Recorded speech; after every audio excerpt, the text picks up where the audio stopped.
শিক্ষার্থীরা, তোমাদের গণিত বইয়ের পৃষ্ঠা নাম্বার 8 দেখো, আমরা এই পর্যায়ে পড়বো বিভাজ্যতা। দেখো 2 দ্বারা বিভাজ্য। দেখো 2 দ্বারা বিভাজ্য, এখানে 2 এর কয়েকটি গুণিতক লিখে পাই। দেখো 2 এর 0 0, 2 একে 2, অর্থাৎ 2 এর নামাতা লিখছে। 2 দোকানে কত 4, 3 দোকানে 6, 4 দোকানে 8, 5 দোকানে 10, 6 দোকানে 12, 7 দোকানে 14, 8 দোকানে 16, আর 9 দোকানে হচ্ছে 18 ইত্যাদি। এভাবে তুমি 2, 9, 10, 11, 12 যত গুণ করে যেতে পারো। আচ্ছা, যাওয়ার পর এখানে দেখো গুণফলের প্রক্রিয়া লক্ষ্য করি। যে কোনো সংখ্যাকে 2 দ্বারা গুণ করলে গুণফলের একক স্থানীয় অঙ্কটি কত হচ্ছে? 0, 2, 4, 6, 8। দেখো এই যে গুণফলের একক স্থানীয় অঙ্ক হচ্ছে এটা 8 হচ্ছে, এখানে কত হচ্ছে 6 হচ্ছে, তারপরে এখানে কত হচ্ছে 4, এখানে কত হচ্ছে 2, আর এখানে কত 0। অর্থাৎ যখন গুণ করি তাহলে একক স্থানীয় অঙ্কগুলো কত হচ্ছে? 0 থেকে 0, 2, 4, 6, 8 হচ্ছে। সুতরাং কোন সংখ্যার একক স্থানীয় অঙ্ক 0, 2, 4, 6 বা 8 হলে সংখ্যাটি 2 দ্বারা বিভাজ্য হবে। এরূপ সংখ্যাকে আমরা জোড় সংখ্যা বলি। ওকে, অর্থাৎ যে সংখ্যাকে 2 দ্বারা ভাগ করা যায় সেটা হচ্ছে জোড় সংখ্যা। কোন সংখ্যার একক স্থানীয় অঙ্কটি 0 অথবা জোড় সংখ্যা হলে প্রদত্ত সংখ্যাটি 2 দ্বারা বিভাজ্য হবে। এখন আমরা বুঝতে পারছি যে কোন সংখ্যাটা 2 দ্বারা বিভাজ্য হবে। আচ্ছা, তারপরে দেখো 4 দ্বারা বিভাজ্য। তো এরপরে কত? 4 দ্বারা বিভাজ্য। এখানে একটা সংখ্যা দেওয়া আছে 3512, কে স্থানীয় মানে লিখলে হয়। এটাকে যদি আমরা প্রত্যেকে স্থানীয় মানে লিখি, দেখো 3 এর 3000, 3000 মানে হচ্ছে 3000, 500 মানে হচ্ছে 500, এটা হচ্ছে তাদের স্থানীয় মান। 10 হচ্ছে 10, 2 হচ্ছে 2। এখানে দেখো 10 4 দ্বারা বিভাজ্য নয়, ঠিক আছে, কিন্তু দশকের বাম দিকের যে কোনো অঙ্কের স্থানীয় মান 4 দ্বারা বিভাজ্য। দশকের বাম দিকের যে কোনো স্থানীয় অঙ্ক মানটা কি 4 দ্বারা বিভাজ্য। আবার দেখো এখানে 3512 কে এভাবে লিখছে 3512 লিখেছে, অর্থাৎ এই 10 আর হচ্ছে 2, এই দুইটাকে একসাথে কি লিখেছে? 12 লিখেছে। এখানে দেখো 12 4 দ্বারা কি বিভাজ্য, সুতরাং 3512 সংখ্যাটি 4 দ্বারা বিভাজ্য। অর্থাৎ একক ও দশক স্থানীয় অঙ্ক দুটি যোগ করলে যে গঠিত সংখ্যা 4 দ্বারা বিভাজ্য হয়, সংখ্যাটি 4 দ্বারা বিভাজ্য হবে।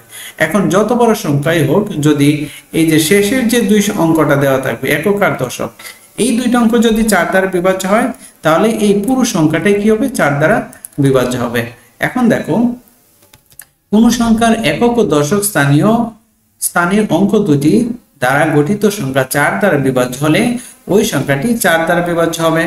আবার একক ও দশক স্থানীয় অঙ্কে 0 হলে, দশক স্থানীয় অঙ্ক 0 হলে সংখ্যাটি 4 দ্বারা বিভাজ্য হবে।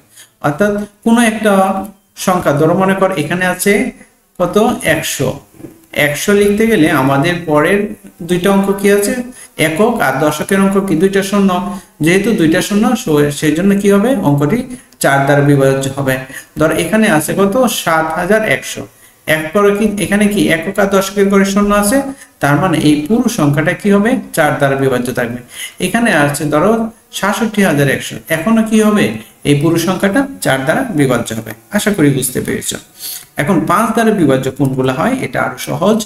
দেখো এখানে আমরা ঠিক 5 এর নামাতা লিখছি। 5 এর নামাতা লিখলে কি হয়? 5 এ 0 0, 5 একে 5, 5 দোকানে 10, 3 5 কত 15, 4 5 20, 5 5 25, 5 6 30, 5 7 35, 5 8 40, 5 9 45। এভাবে তুমি আরো যতই যাও, শেষে গিয়ে কি দেখবা? কি আছে? 0 এবং 5 আছে। দেখো সবগুলো একক স্থানীয় অঙ্কের করে কি আছে? 0 এবং 5 আছে।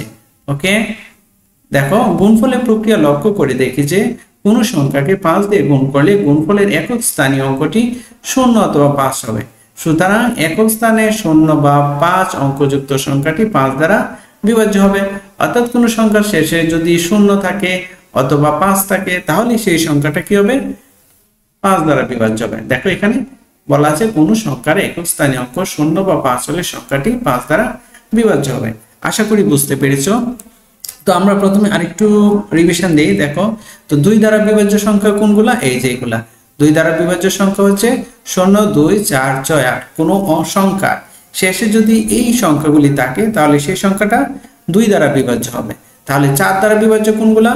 যদি কোনো সংখ্যার একক এবং দশক স্থানীয় অঙ্ক, একক এবং দশক স্থানীয় অঙ্কর সংখ্যাটা যদি 4 দ্বারা বিভাজ্য হয় তাহলে পুরো সংখ্যাটাই 4 দ্বারা বিভাজ্য হবে। এবার আসো 5-এ, অর্থাৎ কোন সংখ্যা শেষে যদি 0 অথবা কি থাকে 5 থাকে, 0 অথবা 5 থাকলে এই সংখ্যাটা যত বড়ই হোক সেই সংখ্যাটা কি হবে 5 দ্বারা বিভাজ্য হবে। এখানে দেখো আছে কত 2025। এখন বলো তো এই সংখ্যাটা কি 5 দিয়ে বিভাজ্য হবে? অবশ্যই হবে, যেহেতু এই অঙ্কের শেষে 25-এর 5 আছে।